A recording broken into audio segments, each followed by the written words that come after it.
Here we go. All black everything. All black everything. Welcome, welcome, welcome. We going into it. Getting into these good literatures. It's that literature. Miseducation of the Negro. That's what we're going with today. One of the scholars, African kings, get us on this knowledge. Let's go. We got to just build. Got to take the torch. Do your part. Let's go. Carter G. Woodson, Miseducation of the Negro, All Black Everything. Kind of ties into some other things I've been reading on my other posts, on my other pages, like Facebook. Get at me on that one. Check out the page on that one at gates.frank. And let's go. Instagram too, Twitter, Thinkers Plight. Check them out.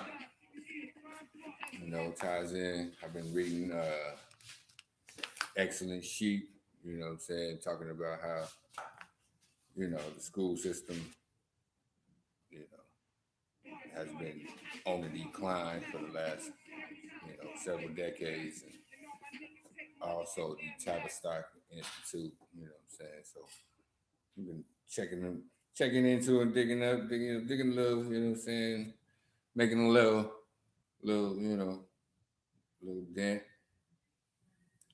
where it just get your mind going, what I'm saying, get you to think outside the box that they put you in, what I'm saying, that we all been put in. So here we go. All black everything. We're gonna start off with chapter one, Miseducation of the Negro, Carter G. Woodson. Here we go.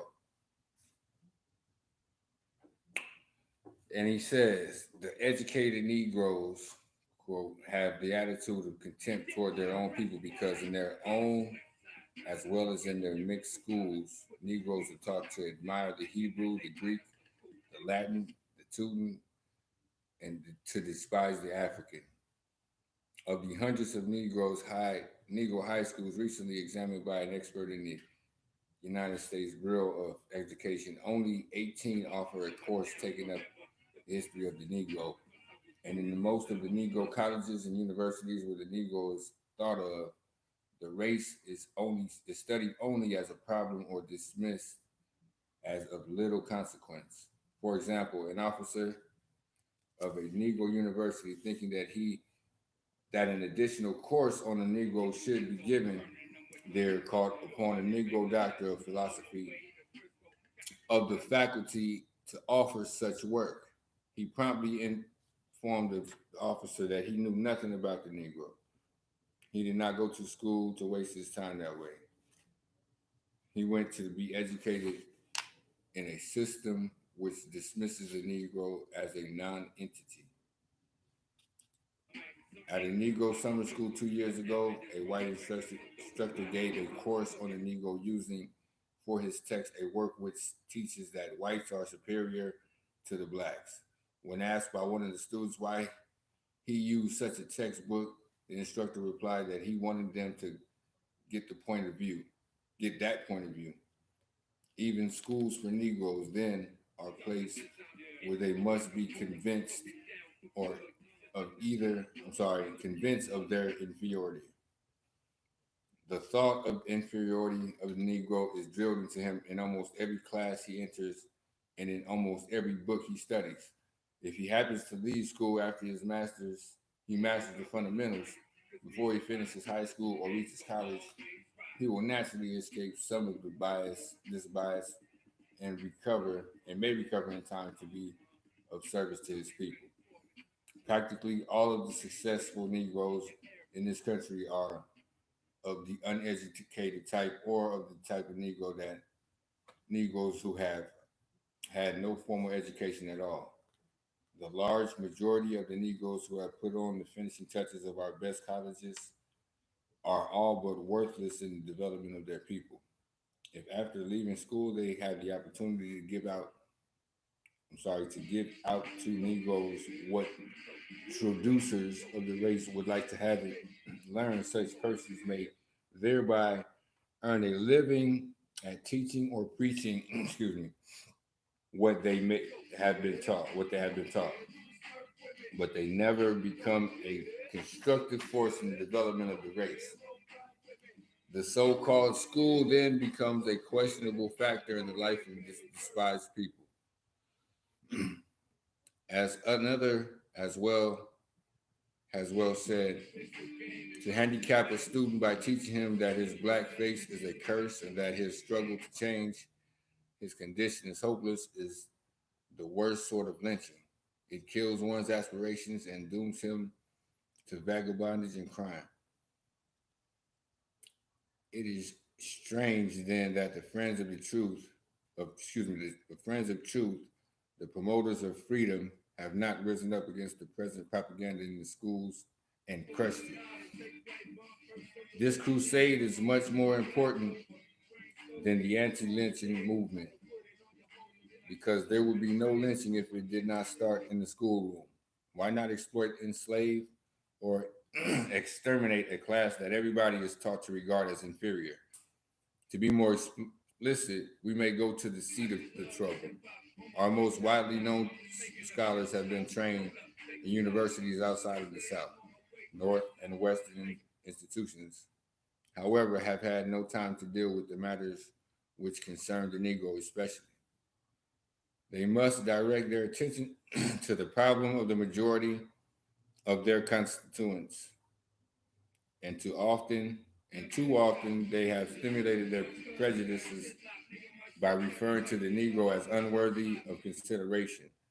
Most of what these universities have offered as language, mathematics, and science may have served a good purpose, but much of what they have taught as economics, history, literature, religion, and philosophy is propaganda. And can't that involved a waste of time and a misdirected the Negro thus trained. And even in the servitude of science or mathematics, it has been unfortunate that the approach to the Negro has been borrowed from the, a foreign method. For example, the teaching of arithmetic in the fifth grade in a backward country in Mississippi should mean one thing to the Negro school and a decidedly different thing in the white school.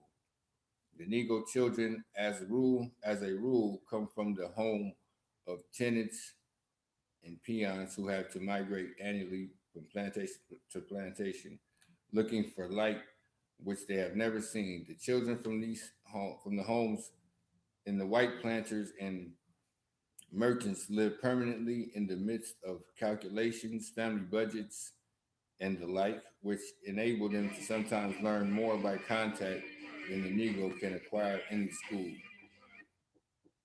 Instead of teaching such Negro children less arithmetic, they should be taught much more of it than white children, for the latter attend a graded school consolidated by free transportation when the Negro goes to a one room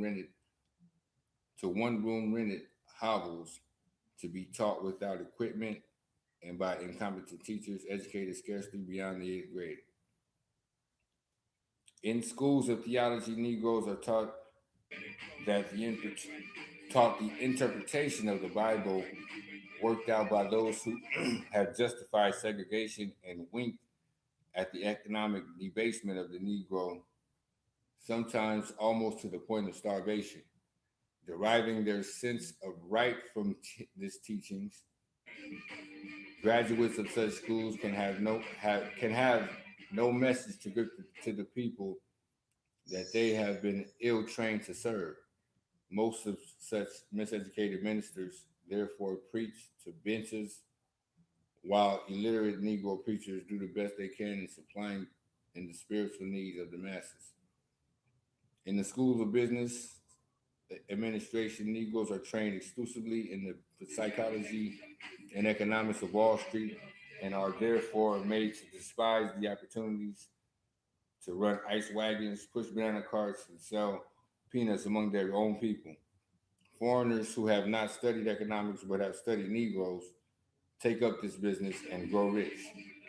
In schools of journalism, Negroes are being taught how to edit such metropolitan dailies as the Chicago Tribune and the New York Times, which would hardly hire a Negro as a janitor.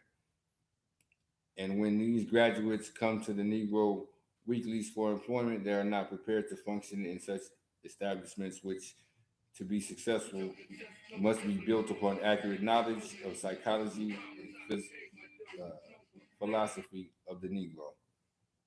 When the Negro has finished his education in our schools, then he has been equipped to begin life as an Americanized or Europeanized white man.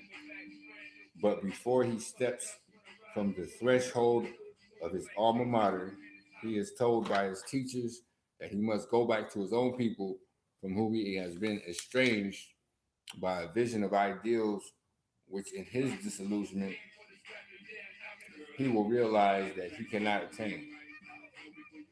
He goes forth to play his part in life, but he must be both social and bisocial at the same time.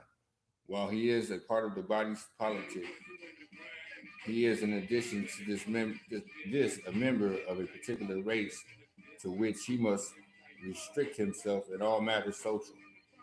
While serving his country, he must serve within a special group. While being a good American, he must, above all things, be a good Negro. And to perform this divine function, he must learn to stay in a Negro's place. We're going to stop right there. Miseducation of the Negro, all black, everything. You know how we did it. This is the literature side. Carter G. Woodson, peace to the king. The gods. Black power all day. Like, subscribe, share. Check out the other pages, Facebook, Twitter, Instagram, you know. Put that thumbs up. Put the thumbs up. Let's go. All black everything, automatic. Let's go.